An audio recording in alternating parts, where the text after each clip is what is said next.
Donc on a dit Parashat Vaishlach, on est dans Chok Israël et c'est mardi. Alors, si vous vous souvenez, au début de Parashat Vayetse, Yaakov, il a rêvé. Et il a rêvé et il a vu une échelle. D'accord. Mais c'est compliqué ces histoires, c'est pas aussi simple que ça. Et donc il a vu une échelle. Et sur cette échelle, il a vu des anges qui montaient et qui descendaient. D'accord. Sur ça, moi j'avais une question très simple. Quand on rêve toujours par rapport à soi. Quand dans la Torah on voit des autres rêves, tous ceux qui ont rêvé, ils ont rêvé et on leur a donné un message pour eux. Ça peut être aussi un message pour eux et pour quelqu'un d'autre. Mais si on interprète le rêve simplement en disant qu'il a vu des anges qui montent et qui descendent, et que, comme on dit généralement, il a vu que soit il y avait des anges, soit, comme dit le Midrash, qu'il a vu l'ange d'Ésaü qui monte, après il descend, après il a vu les anges des nations qui montent et qui descendent. Toutes les explications possibles.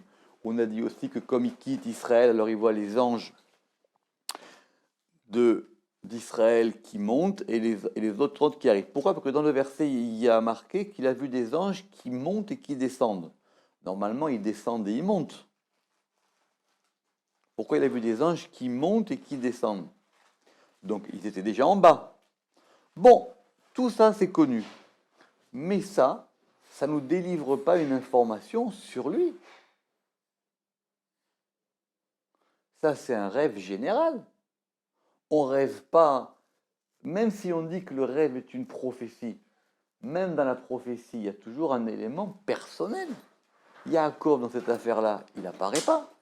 Si on relit bien le rêve au début, il dit qu'il a rêvé et il a vu des anges qui montent et qui descendent. Et après, effectivement, il y a Dieu qui lui parle et qui lui dit, voilà ce qui va t'arriver. Mais lui, il est où dans ce rêve?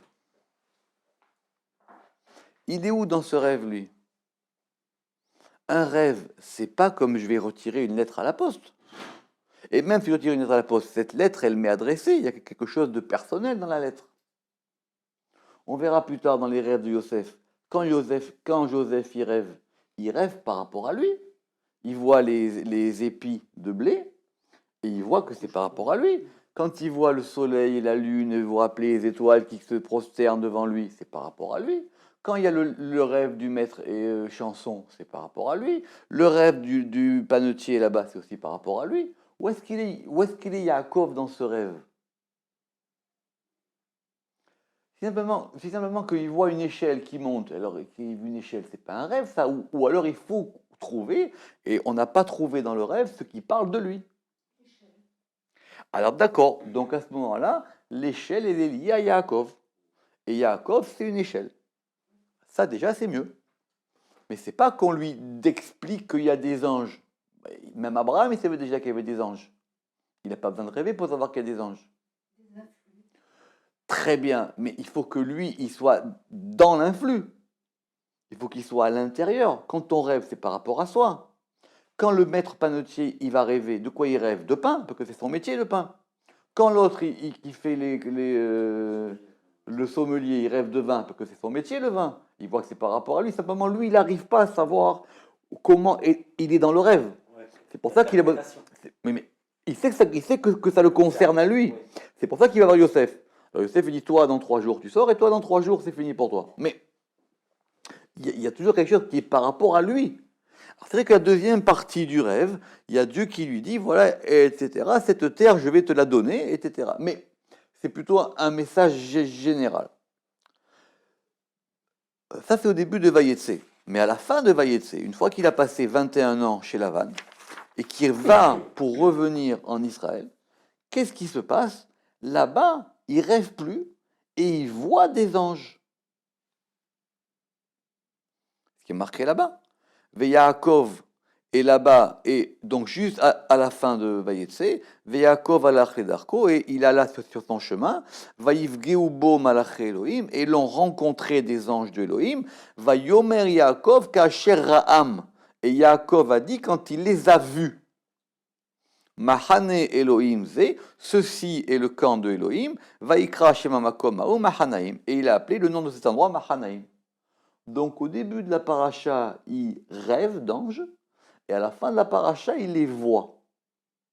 D'accord? Le truc, il est simple. C'est qu'on lui explique que les anges dépendent de lui. Abraham, les anges, ils venaient chez lui. Yaakov, c'est lui qui les fait monter et descendre.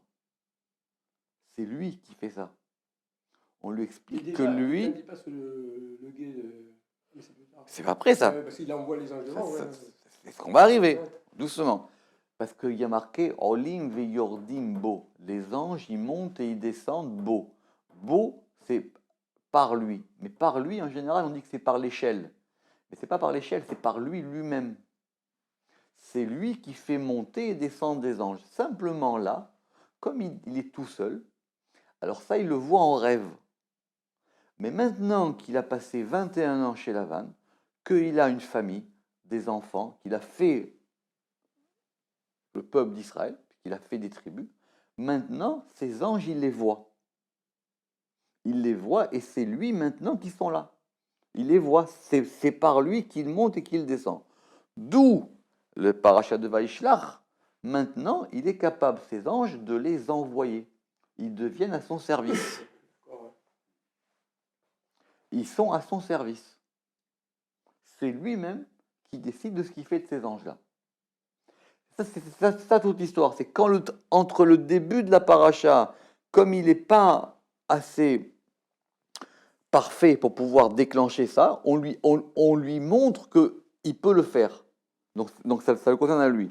Maintenant, une fois, d'où l'histoire que la fameuse pierre qu'il a prise pour mettre sous sa tête, elle était composée de 12 pierres qui ont fait une.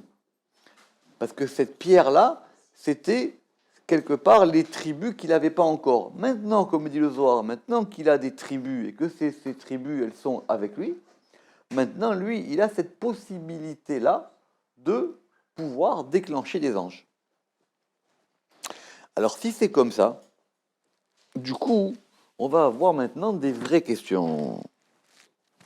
Parce que maintenant, il a passé 21 ans chez Lavan, très bien. Il a passé 21 ans chez Lavan.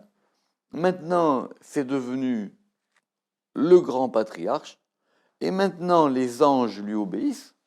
Et quelle est la première des choses qu'il fait avec ces anges? C'est qu'il les envoie, c'est ce qui a marqué au début, Vaishlar Yaakov Malachim Lefanav Elechav Achiv Artsak Seir Sededom, mais il a envoyé des anges vers Ésaü, son frère. Très bien. Le Zohar, il a d'abord, mais ça c'est dans les Zohars qu'on a déjà fait l'année dernière et l'année d'avant, de dimanche et de lundi.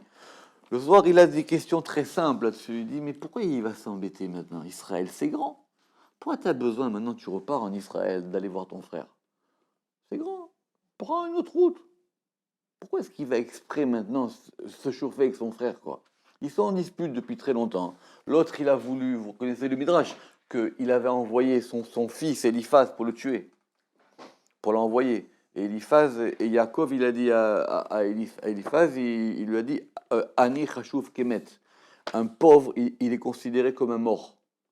Donc prends-moi tout ce que j'ai et tu diras que tu m'as tué. Parce que c'est pareil, si j'ai plus rien, je suis mort. Il est reparti chez son frère. Donc ça va, donc il se haït sa mort pour des raisons qui sont compliquées, etc. Qu'est-ce que tu as besoin maintenant de revenir dans cette histoire? Israël, c'est grand. Quoi, Ésaü, il a posté des gardes à toutes les frontières depuis 21 ans. Il dit, dès que vous voyez Yaakov, prévenez-moi. Pas d'histoire comme ça. Donc c'est lui... C'est aussi Esaü qui l'attend, ouais. Mais qu'est-ce qu'il attend? Mais qui c'est qui déclenche? C'est Yaakov. Parce qu'il revient, ouais. Mais Israël, c'est grand. Il revient, ok, très bien, c'est une caravane, ils sont une tribu, etc. Il a des femmes, des enfants, des troupeaux, etc. Pourquoi l'autre, il a mis Vigipirate? Il a mis des caméras partout pour savoir si Yaakov, il revient. Oui, il revient pas. pas grave, fais ta vie. D'accord? Donc ça, c'est le Zohar, il a une question très simple, il dit pourquoi est-ce qu'il va oui, pourquoi est-ce qu'il va l'affronter? Bon, ça, on a vu la dernière fois. D'accord? Alors, simplement, juste quand on avance dans les versets, on va poser, le Zohar, il va pas lâcher le texte et il va poser des très très bonnes questions. Alors la première question, c'est qu'effectivement, donc, il envoie lui-même de son propre gré des anges. D'accord? Il envoie des anges de son propre gré à son frère. Alors, on va lire les versets. Et quand on analyse bien les versets, mais ce n'est pas le sujet d'aujourd'hui, on voit bien que, en même temps, il l'affronte parce qu'il lui dit attention, je suis revenu, mais je ne suis pas n'importe qui maintenant. Il lui dit j'ai vécu avec Lavan, il me l'a vangarti. D'accord? J'ai vécu avec Lavan. Le pshat de Rashi, c'est que Garti, c'est Gematria Tariag. Ça fait 613, c'est les mêmes lettres. Ça veut dire il dit maintenant j'ai respecté les 613 mitzvot. Donc je suis tranquille. Le Zohar, il dit plus simple. Le Zohar, il dit de chez Lavan, personne n'est jamais ressorti vivant. Donc il dit moi maintenant, je suis là. Donc tu as intérêt à avoir peur. C'est l'épreuve du feu. C'est-à-dire personne de l'histoire de l'histoire. Quoi? C'est au début de la paracha, c'est dans Vaïshlach. C'est lui la paracha dans. Donc il envoie des anges à son frère.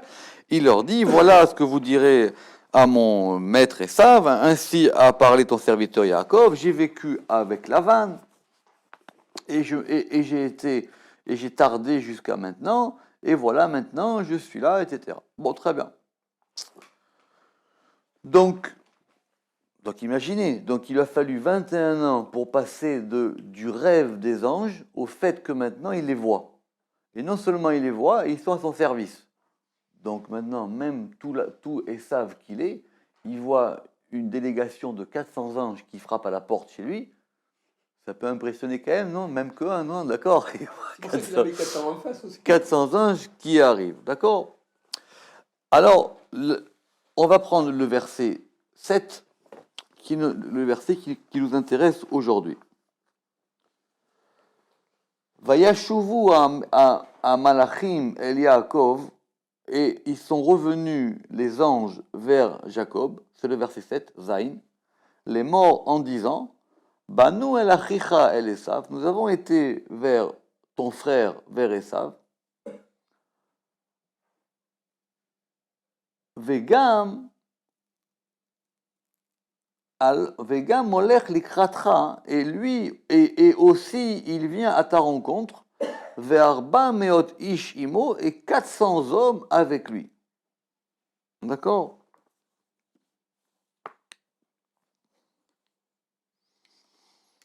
Donc apparemment, ça ne l'a pas impressionné.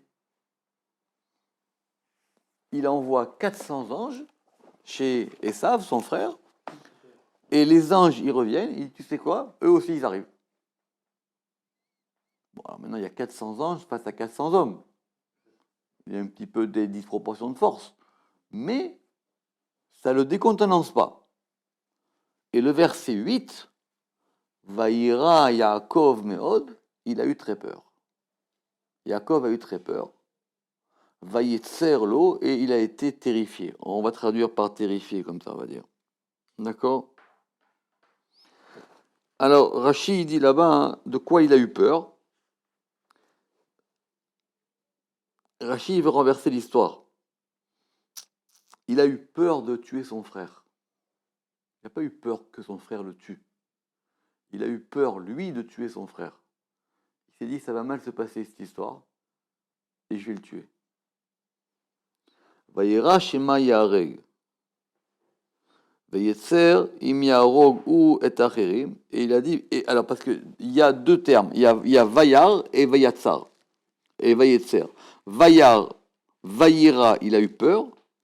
Et Vayetzer, il était terrifié. Pourquoi est-ce que la Torah réagit deux fois? Rachid va expliquer. La première fois, il a eu peur et de tuer, et il a eu peur et d'être tué. Ou il a eu peur de tuer d'autres personnes. D'accord?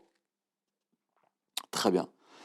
Cette explication, bien que le Zohar il n'ait pas lu Rashi, le Zohar ça lui satisfait pas cette histoire. Maintenant, il a des anges à son service. C'est devenu Yaakov. C'est pas n'importe qui. Il est sorti vivant de chez Lavan. Il a fondé maintenant une famille. C'est lui le chef de toutes les tribus d'Israël. De son plein gré, il envoie 400 anges qui sont à ses ordres vers son frère Esav. Esav, il lui dit, j'ai pas peur de toi, moi aussi j'envoie 400 personnes. Et Yaakov, il a peur. C'est intéressant parce que le Zohar, il va souvent remarquer dans la Torah quand c'est que les personnages, ils ont peur. Par exemple, ça viendra dans le Zohar, à la fin de Balak, je crois, hein, sur Moïse. Il y a un moment dans la Torah où on voit que Moïse, il a eu peur. Comment Moïse, il peut avoir peur? La peur, c'est pas qu'il est inquiet, c'est pas que il se fait un souci, vous comprenez? C'est la peur, quoi. C'est vraiment, il a peur. Vraiment, il a peur. Comment est-ce qu'Yaakov, il peut avoir peur? Il n'a pas eu peur de la vanne. Il n'a pas eu peur de rien. Pourquoi est-ce que maintenant, il a peur? C'est quoi cette histoire d'avoir peur? De quoi est-ce qu'il a peur? N'oubliez pas que c'est la question de Rachid. D'accord?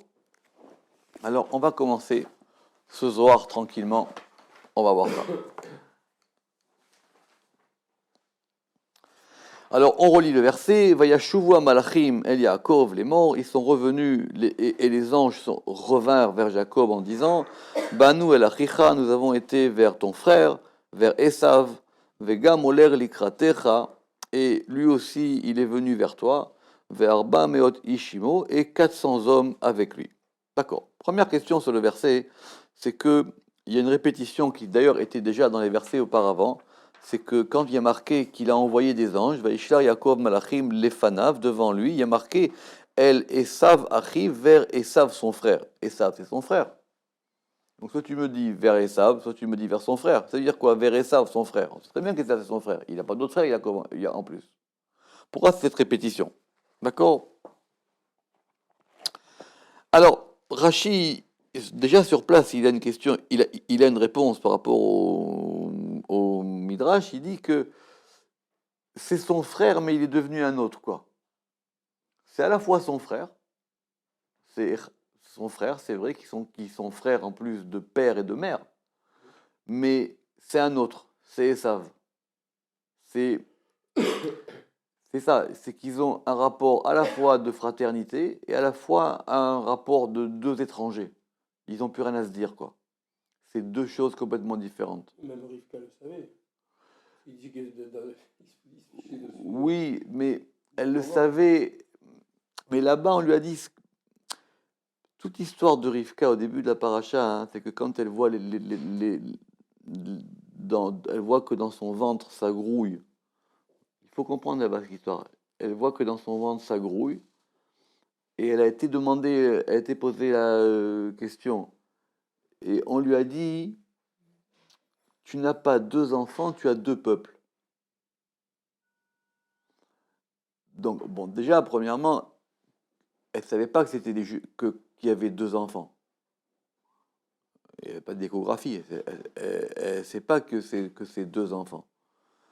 Mais en tout cas, ce qu'on a dit là-bas, on lui a dit, ce qui grouille en toi, hein, ça te dépasse. C'est plus haut que toi. Ce sont deux nations qui vont s'affronter. D'accord, très bien. Mais ça, c'est dans le futur. Pour le moment, ce sont deux enfants.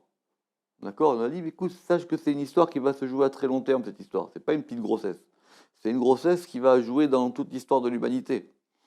Maintenant, lui, le Midrash il ramène, il dit que pourquoi pourriez marquer elle, Esav, elle, Achicha, Esav, vers ton frère, vers Esav. Alors il dit, tu disais, il est mon frère, mais il se comporte avec toi hein, comme Esav le rachat, comme Esav le mécréant. Alors, le Zohar, il va dire, Ki vande amar banu el Achicha, lo yada'na deyu Esav. Puisque maintenant il a dit, nous avons été vers ton frère, est-ce qu'on ne sait pas que c'est Esav? Est-ce que Yaakov, il avait d'autres frères?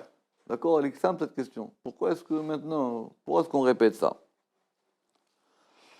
Alors, et là, Banu el Achicha. Simplement, on a été vers ton frère. Veitema de Hadar Bitshuva ve'azil beorach metakna. Si tu dis que il est revenu en repentir, il a fait teshuva, et il va dans une voie arrangée, là, Vachi, il n'en est pas. Peut-être que Jacob, il se dit, 21 ans ont passé, moi je sais ce que je suis devenu, mais je ne sais pas ce que lui il est devenu. Peut-être il a changé. Peut-être que maintenant il est resté 21 ans, il était chez Yitzhak, chez mon père. Peut-être il a fait tchouva, on va savoir. Peut-être il a fait tchouva. Alors, le Zohar, il pose la question à l'envers. Il dit, mais si peut-être que tu dis que Yaakov, il a pensé que c'était son frère, il dit, et que donc c'est donc son frère dans le sens où ils sont égaux, et dans le sens où maintenant il a fait tchouva, il dit, il n'en est rien. Et là, Esav Aracha Akedemikara. Simplement, c'est Esav, le mécréant, comme à l'origine. C'est intéressant parce que du coup, ça veut dire que c'est pas Yaakov qui parle dans le verset, c'est la Torah qui parle. Ça veut dire que, vous comprenez ce que je veux dire? C'est écrit par quelqu'un d'autre. C'est écrit par quelqu'un qui observe la scène, du point de vue d'écriture. Si c'est Yaakov et qui envoie des anges, Yaakov il dit j'envoie des anges vers mon frère. La Torah elle dit il envoie des anges vers son frère, vers Esav. C'est pas lui qui parle. Parce que Yaakov c'est soit l'un soit l'autre. Si c'est son frère, alors on comprend qu'il envoie des anges. Vous comprenez ce que je veux dire en termes de narration? Ce verset, il est rédigé par quelqu'un d'extérieur. C'est Moshe qui écrit la Torah. Voilà, ça, ouais. Qui voit la scène. Et donc, comme il voit la scène et il a décrit avec deux projecteurs. C'est pas Jacob, parce que si c'est Jacob, il dit, lui, j'envoie des anges vers mon frère. Donc, c'est peut-être une explication. C'est-à-dire il s'est dit, peut-être mon frère, il a fait tchouva. Maintenant, qu'est-ce qui se passe? Son frère, il n'a pas fait tchouva du tout, donc son frère, il y a 400 hommes qui arrivent vers lui maintenant. Et il a bien compris qu'il ne venait pas pour lui apporter les fleurs. Alors, Vegam oler likratra, et lui aussi, il vient vers toi. On reprend le verset. Vayashuva malachim, ils sont revenus les anges vers Jacob en disant Banu elachecha, on est venu vers ton frère, El Esav, vers Esav, Vegam oler likratecha, et aussi il vient vers toi, Ve'arba meot ishimo, et 400 hommes avec lui. Encore une fois, c'est cette répétition ou ces deux éclairages. Au début, ils disent il vient vers toi. On pourrait dire peut-être il vient pour faire la paix. Si j'ai un ami qui vient, je n'ai pas besoin de venir avec 400 personnes l'accueillir. Je viens le voir, je dis bonjour. Là maintenant, il dit, si tu dis qu'il vient seul, il dit non, il y a 400 hommes avec lui. Ça veut dire que maintenant tu comprends que ses intentions ne sont pas très pacifiques. Alors, le Zohar, il va poser une question, et qui va revenir souvent dans la vie de Yaakov. Pourquoi est-ce que maintenant ça va lui arriver encore des histoires, quoi? Il va dire, khalas, encore maintenant, c'est fini. 21 ans, il s'est tapé la vanne, il s'est tapé les histoires, il s'est disputé avec machin, il revient. Pourquoi est-ce que maintenant ça prend cette forme-là? Alors il dit, Vekol kach lama. Tout ça, hein, pourquoi? Et là, il nous namroulé, simplement, mais on lui a dit, Begin de kucha berechu itrae tadir betsulu teun de tzadikaya ou mitater betsulu teun. On a voulu que Jacob, il ait peur, parce qu'on voulait que Jacob, il prie. Parce que si c'était passé tranquillement, Jacob, il n'aurait pas eu besoin de prier. On prie quand on a des problèmes, souvent. On prie parce qu'on veut obtenir quelque chose. Chez les Avot, encore plus, parce que quand eux, ils ont des problèmes, ils savent comment prier pour détourner les problèmes. Nous, on prie parce qu'on veut recevoir SOS.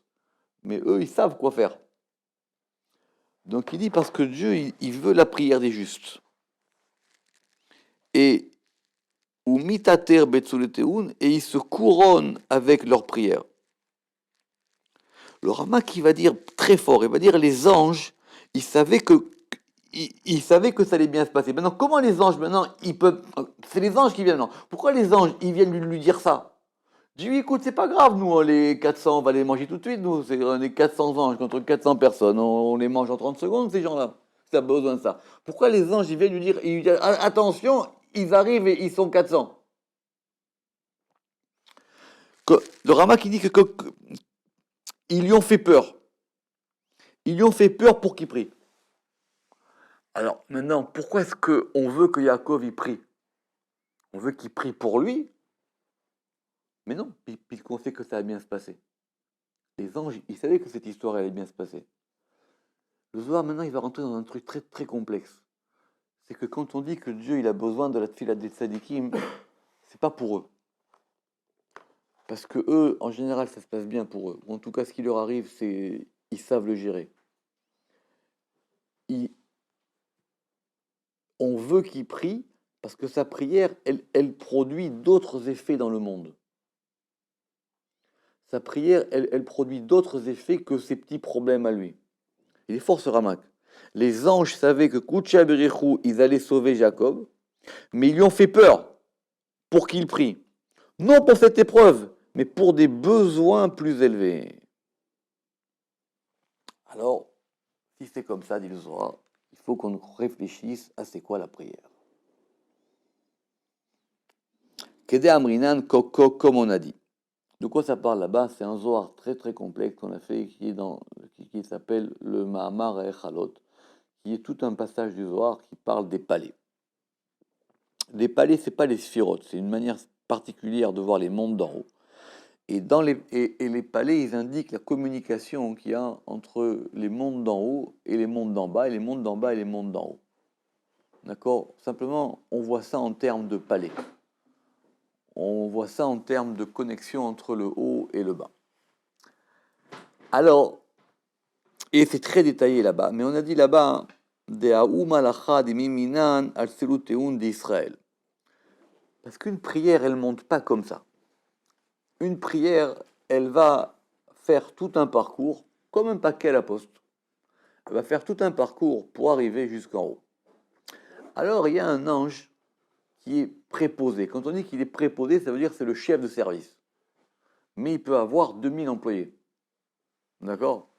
Il y a un chef de bureau là-bas qui s'appelle Sandalphon, c'est son nom. Sandalphon Shemé.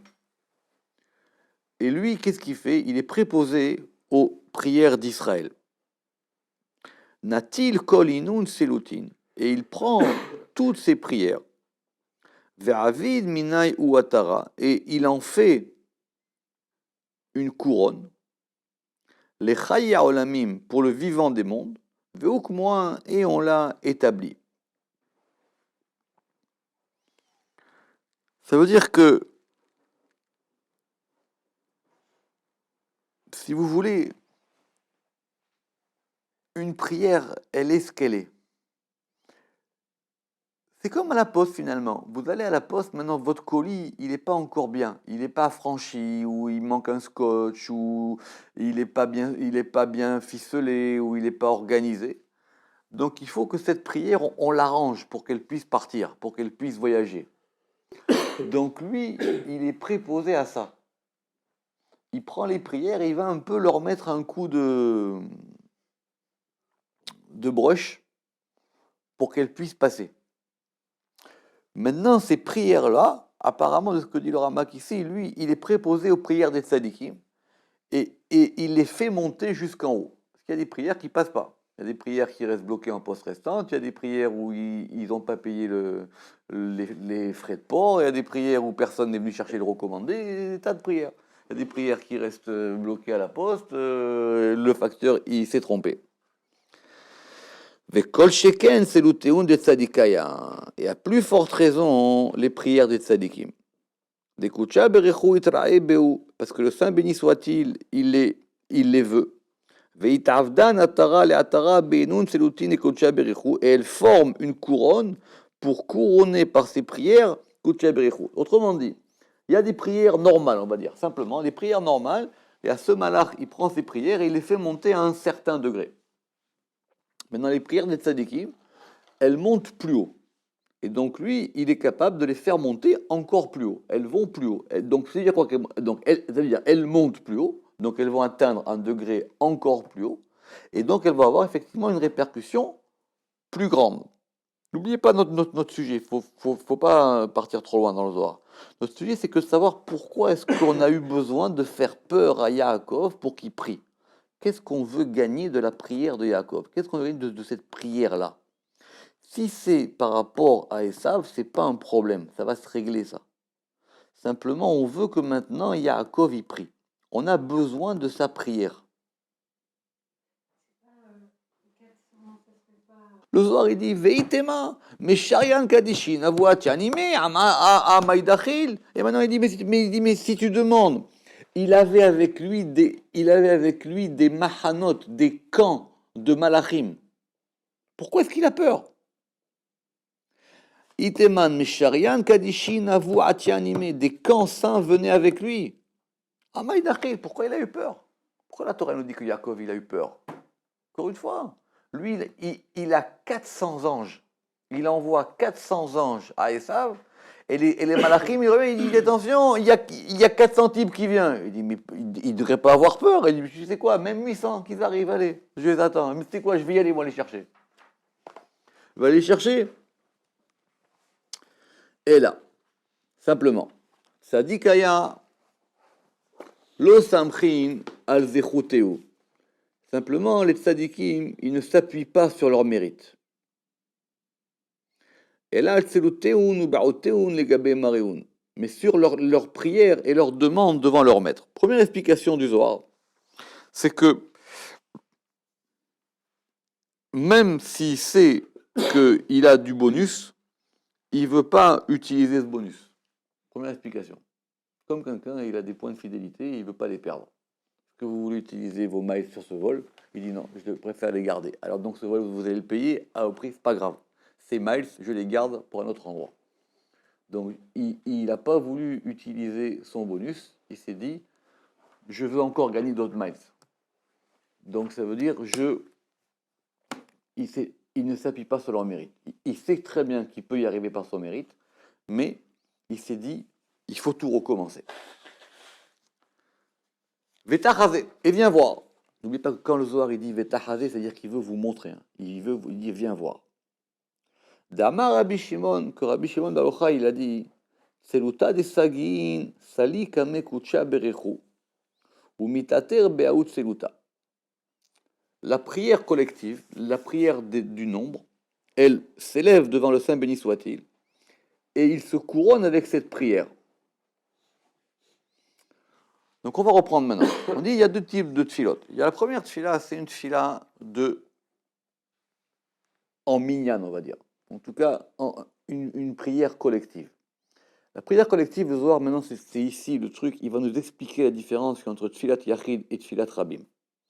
En tout cas, cette prière collective, et Dieu, avec cette prière, il se fait une couronne. C'est-à-dire quoi? C'est-à-dire que cette prière-là, elle lui permet de devenir roi. C'est-à-dire que c'est une prière qui le couronne à lui. Pourquoi? Begin de salka begavnin segiin veit kelilat mikama citrin. Retenez bien ces mots, c'est très important, tout est là. Parce qu'elle s'élève, begvanin segiin, en de nombreuses nuances, veit kelilat, et elle se totalise, mikama citrin, de nombreux côtés. Quand on a une prière collective, ça veut dire qu'on a plusieurs personnes qui ont prié.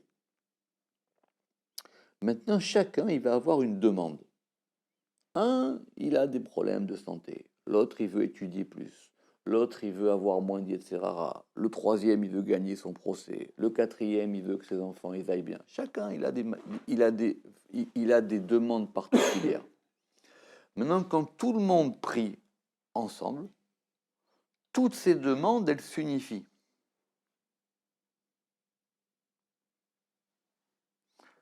Ça veut dire que la prière collective, c'est à la fois un ajout des prières individuelles, mais ces prières individuelles, elles passent par un canal collectif. C'est pour ça que c'est très important cette notion de minyan, qu'on ne retrouve pas d'ailleurs ailleurs, dans d'autres religions. Pas de notion de minyan. Ça veut dire que vous avez 10 personnes. Pourquoi il faut 10? Parce que 10, c'est le minimum du pluriel. Pour la prière, en tout cas. Pour la prière, c'est le minimum du pluriel, parce qu'au moins, on est sûr d'avoir 10 aspects. Ces 10 aspects, ils sont évidemment différents, parce que chaque personne est différente de l'autre. Mais simplement, ces 10 aspects, ils s'adressent en même temps vers un même endroit. Or ça couronne Kucha Berichou, parce que tout d'un coup, maintenant, ça lui permet de rayonner sur plein de choses à la fois. Alors vous pourrez dire, mais si maintenant ces gens-là, ils prient chacun de l'autre côté, sans être ensemble, est-ce que ça a le même effet? Ça n'a pas le même effet, parce que c'est pas projeté de la même manière. C'est pas mis dans un canal collectif. Si vous voulez, c'est 10 enveloppes dans un même paquet. Alors que si vous envoyez même 50 enveloppes séparées, c'est 50 courriers différents. Là, vous avez mis 50 enveloppes dans un même paquet. Donc c'est un paquet, et ce paquet, il est composé de 50 ou 10 ou 15 ou 25, selon le nombre de gens qui prient ensemble, et elles sont ensemble. Alors, juste, le Ketem Paz, il dit, chacun ayant une particularité, toutes ces particularités forment autant de joyaux comme les joyaux d'une couronne. Comme une couronne qui a plusieurs types de pierres précieuses. Dans cette prière, comme elle est venue en nombre, ça fait comme différents couronnes. Utseluta de Yachid, la vi'i kelila. Maintenant, la prière d'un particulier, elle n'est pas totalisée. Vela vi'i et la bekvan had, et elle n'est que d'une seule nuance. Petite question. La note 15. Le Rama qu'il a marqué un simple particulier. Pourquoi il a marqué ça sur le Zohar? On relit le Zohar. Donc on a dit, il y a la prière du Rabbim et la prière du Yachid. La prière du Rabbim, comme ce sont plusieurs nuances différentes, ces nuances, elles forment un tout, ça forme un klal, et ce klal, effectivement, c'est très bien, parce que effectivement, ça va donner un ensemble global. Retenez cette image, comme plusieurs pierres sur une couronne. Donc du coup, la couronne, elle va resplendir. Si vous avez une couronne avec une petite pierre, pas une vraie couronne. Maintenant, ici, le Zohar dit, c'est l'uta de Yachid, et la prière d'un particulier, la viou kelila, elle n'est pas totalisée. Elle ne forme pas une totalité. Vela vi'i et la begvanchad, et elle n'est que d'une seule nuance. Pourquoi le Rama qui dit un simple particulier? Pourquoi? Alors, Chazak, très bien. Pour Chazak, c'est ce que le Zohar va dire. Pourquoi? Parce que lui-même, il a un klal à lui tout seul. Parce que lui, il a un klal à lui tout seul. Mais ça veut dire que la prière a toujours besoin d'être un klal. Donc, soit vous êtes un yachid et il vous faut un klal, ou soit vous arrivez vous-même, si vous êtes un sadique, à avoir un niveau de klal, et votre prière, elle est considérée comme une prière collective. Pourquoi? Parce que ça veut dire que vous totalisez en vous tous les aspects. Donc quand vous totalisez en vous tous les aspects, cette prière, elle n'a aucune différence qu'elle soit faite tout seul ou en communauté.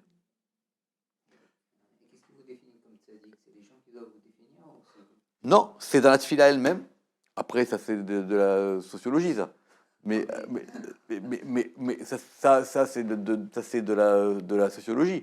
Mais ça veut dire que être capable d'arriver dans sa prière à avoir un niveau de klalout. C'est que votre prière, elle devienne une klalout. C'est-à-dire que vous ne priez pas pour vous, vous priez, vous devenez un klal.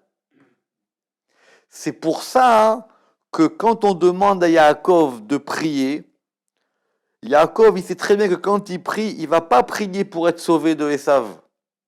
Ça, c'est une prière de Yachid, ça. C'est très bien, on sait très bien que ça ne sert à rien, ça. Yaakov, il sait que s'il prie, mais qu'est-ce qui déclenche la prière? C'est qu'il a peur de Esav. Cette peur, elle va déclencher une prière, et cette prière-là, c'est une prière de klal. Et cette prière de klal, elle profite à tout le monde. Parce que lui, il sait très bien que Yaakov, parce que Yaakov, il sait prier, et il sait que quand il va prier, évidemment, il prie parce qu'il a peur de Esav, et il veut sauver sa famille. D'ailleurs, on a vu qu'il va diviser le camp, il va mettre un camp ici, un camp à droite, etc. Il a séparé les camps en disant s'il attaque ce camp-là, il restera un camp, etc. Donc il agit, mais il prie de cette manière-là. C'est ça, c'est fort du Zohar. Ve'alda. Tziluta de Yachid lavi ou mitakna ou kabla ki tziluta de Tsagin. Et c'est pour cela que la prière d'un particulier, elle n'est pas arrangée pour être reçue comme la prière collective. À la différence de la note 16, à la différence du juste, qui même seul, il a le pouvoir d'élever très haut sa prière. Quand vous priez en communauté, vous n'avez pas de problème à vous poser. Chacun y vient avec sa prière. Et ces prières d'elles-mêmes, par le principe du klal, elles forment une prière collective. Si maintenant vous êtes seul, vous devez vous faire tout le travail tout seul. C'est là qu'il y a l'importance du tzaddik dans la chassidoute. C'est ici que c'est la source. Après, ceux qui boivent, il faut bien qu'ils aillent boire quelque part. D'accord? Mais ça veut dire que quand vous priez en collectivité, chacun il vient avec sa prière. Il n'a pas à s'occuper d'autre chose. Il vient avec sa prière. Maintenant, le principe de la prière collective, il fait que toutes ces prières-là, comme elles ont chacune une nuance, toutes ces nuances entre elles, elles vont se composer pour faire monter une prière collective. Et qui va monter à un certain degré. Maintenant, le tzaddik, lui, il est capable, même dans sa prière collective, d'en faire une prière, même dans sa prière individuelle, d'en faire une prière collective. Donc elle monte. Et quelque part, elle montera encore plus haut que la prière du rabbin, parce que lui, directement, il sait comment faire passer le truc. Parce que rappelez-vous que le Zohar, il a dit plus haut que le malach des prières, il prend toutes les prières et il en fait une couronne jusqu'à Yesod. Mais maintenant, la prière des tzadikim, elle monte encore plus haut. Parce que lui, il sait faire monter ça encore plus haut. Vetachazé. Et donc maintenant, viens voir. Yaakov Kalil Ava. Ve'alda tzelute taivla kucha berechu. Et comme Yaakov, maintenant, il est devenu un klal, on va voir ce que ça veut dire. Dieu, il veut sa prière. Donc, quelque part, il lui fait peur. Je lui fais peur parce que je veux qu'il prie. Je lui fais peur parce que je veux qu'il prie. La note 17. Car sa prière est à la fois celle d'un juste et celle du degré de Yaakov qui totalise toutes les sphirotes inférieures, à l'égal de la prière collective. Yaakov, maintenant, il est devenu à lui-même un klal. Quand lui, il prie, c'est tout le monde qui prie à la fois.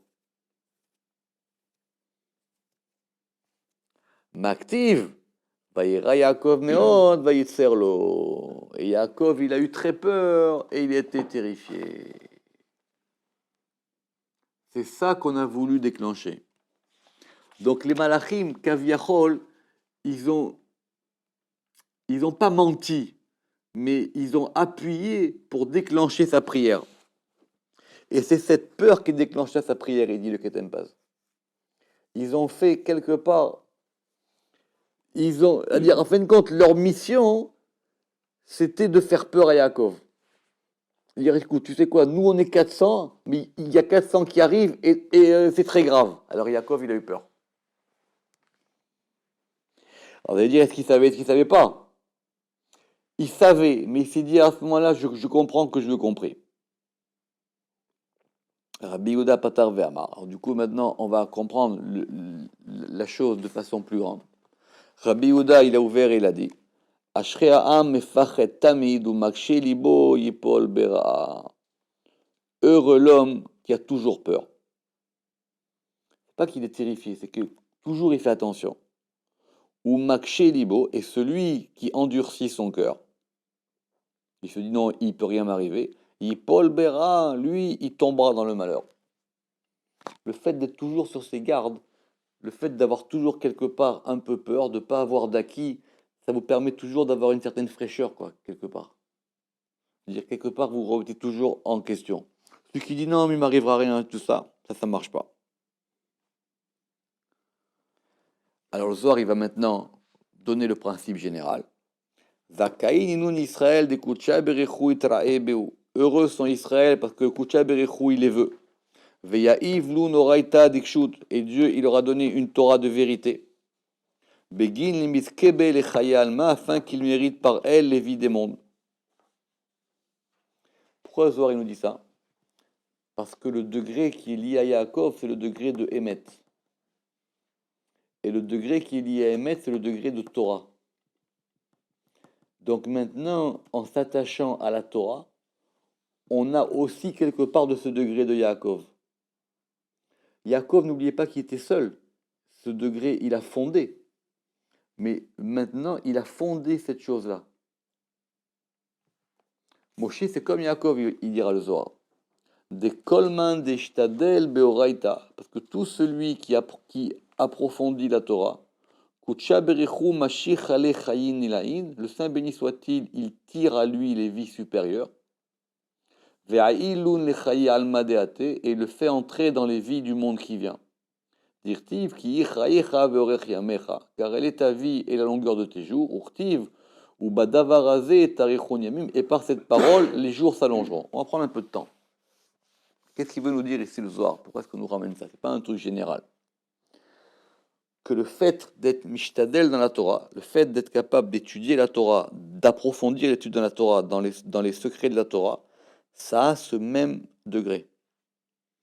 Ça a exactement ce même degré. C'est pareil.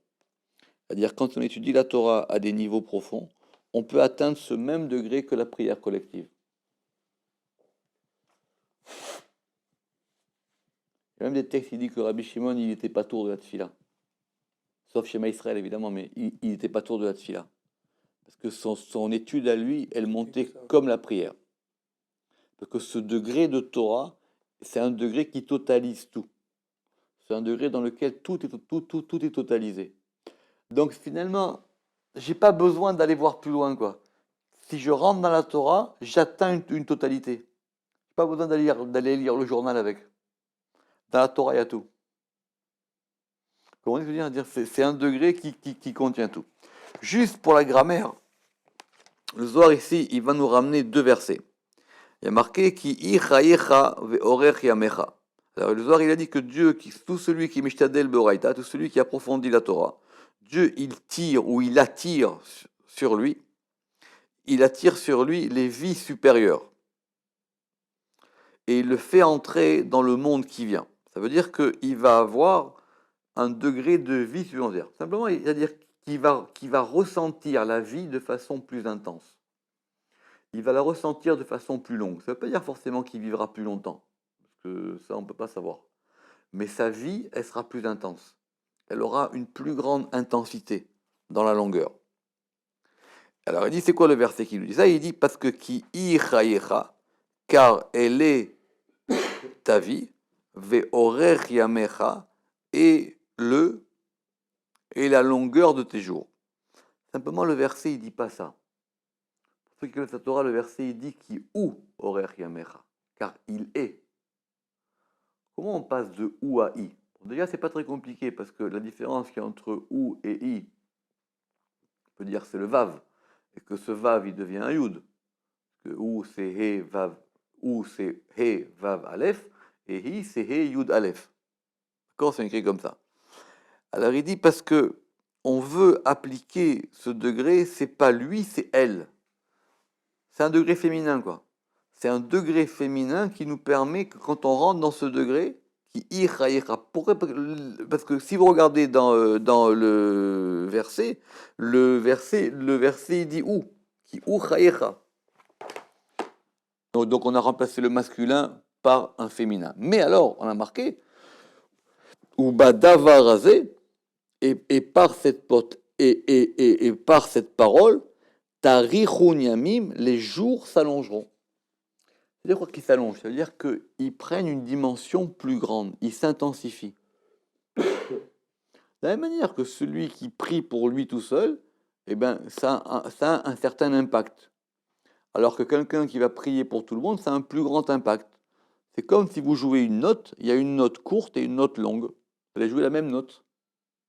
Simplement, elle va avoir plus d'impact. Ou même si vous voulez, vous allez jouer une note, vous allez jouer un accord. Donc soit c'est une note, bim, ou soit c'est une note longue, bing. Et donc elle a plus d'espace. Donc c'est ce degré d'intensité-là qui est le degré de la prière collective, qui est le degré de Yaakov, qui est le degré de la Torah. Le soir, il fait il tresse. Il tresse. Mistama que c'était pas pareil pour Abraham et Yitzhak, si on voit bien jusqu'au bout. Parce qu'ils n'avaient pas ce même degré. On voit bien que ici, si on lit bien ce soir, les malachim, ils font peur à Yaakov parce qu'on a besoin de sa prière. Et ce soir, il insiste bien que sa prière à lui, c'est un klal. Alors, on dirait tout le monde est un klal, mais lui, c'est un klal particulier. Parce que ce soir, il a dit que, relisez bien, parce qu'il dit parce que c'est un klal. Et alors, on a dit parce qu'on a dit que c'est l'outa de Yachid, lav you, parce qu'elle n'est pas un klal. Lav iklala. On a dit Vetachade Yaakov, kalilava. Mais maintenant, Yaakov, lui, il était déjà un klal. Donc, il comprenait tout en lui. C'est-à-dire, c'est comme si... C'est ça, c'est-à-dire, c'est comme si il a en lui tous les aspects à la fois. Donc, quand il prie, il est capable de faire résonner toutes les notes. Alors que quand quelqu'un il prie tout seul, il fait résonner une note. Il fait résonner sa note à lui. C'est bien, mais une note, ça ne fait pas une mélodie. C'est rien du tout, ça fait bim, il a fait bim. Alors quand il y a 10 notes qui montent ensemble, déjà ça fait un klal. Oui. En tout cas, la prière collective, elle va transformer ces différentes notes en une note plus générale. Si vous êtes capable dans votre tefila de faire résonner plusieurs notes à la fois, ça s'appelle une prière qui commence à être un klal. C'est pour ça que le zohar dit de façon simple. Chaque fois qu'on fait une prière, il faut la faire rentrer dans un klal. Au moins, on la fait. C'est comme si, voilà, au lieu d'envoyer mon enveloppe seule, je la mets dans un paquet. Comme j'ai dit, donc par exemple, si je veux prier pour la Parnassa, je fais rentrer ma demande de Parnassa dans la demande de Parnassa collective. Ça, au moins, c'est déjà rentré dans un paquet. C'est simplement une petite lettre, une carte postale que j'ai envoyée. C'est pas sûr qu'elle soit lue. C'est pas ça, c'est pas qu'elle sera pas lue, c'est qu'elle résonne moins. Elle va produire moins de son. Alors, ici, on dit que c'est effectivement que, et donc il dit Ubadavarase taruch yamin. Chayin be'ayalma vechayin be'alma deate. Et donc, du coup, ces vies-là, maintenant, pourquoi est-ce qu'elles résonnent? Parce que, du coup, ce sont des vies dans ce monde-ci et des vies dans le monde qui vient. Parce que cette vibration de la note, c'est qu'elle a une intensité qui fait que dans ce monde-ci, on ressent Olam Haba. C'est ça que cette note, elle a une vibration plus grande. C'est qu'elle est liée à la fois en haut et en bas. Comment dire? C'est-à-dire, c'est comme si vous voyez dans l'instant présent d'autres instants. Donc, au lieu de vivre la chose pour l'instant présent, stam, quand on lui donne ce degré de Torah, ça l'élargit, et donc dans cet instant-là, donc du coup, c'est complètement différent. Donc cet instant-là, ça devient un instant qui va résonner dans tous les instants. Baruch Adonai Leolam, Amen ve Amen.